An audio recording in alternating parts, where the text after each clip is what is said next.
মহিলারা যদি শোনেন তাহলে বলবো শাশুড়ির সাথে পুত্রবধূর ঝগড়া আছে না নেই? এটা কোনো অস্বাভাবিক না। পুত্রবধূরও 16 আনা দোষ না, শাশুড়িরও 16 আনা না, 50-50।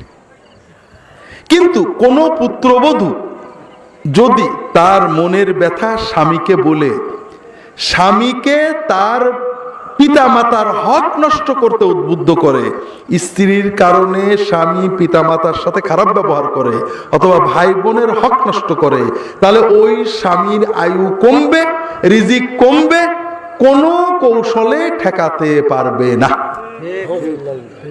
আর যদি কোনো স্ত্রী বুদ্ধিমান হন, স্বামী স্ত্রীর সাথে শাশুড়ির ঝগড়া হয়েছে, হতে পারে, ননদের ঝগড়া হয়েছে, হয়ে যেতে পারে, পারলে মাফ চাইবেন, না পারলে না চাইবেন, উভয়েরই দোষ থাকে।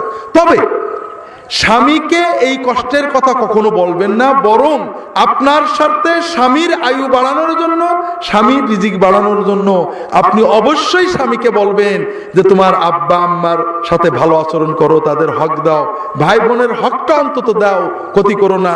আপনি যদি কষ্ট বুকে চেপে আপনার স্বামীকে তার বাবা মা ভাই বোনের অন্তত হক আদায় করার জন্য উদ্বুদ্ধ করতে পারেন, ইনশাআল্লাহ আপনার স্বামীর আয়ু বাড়বে, আপনার পরিবারে বরকত হবে।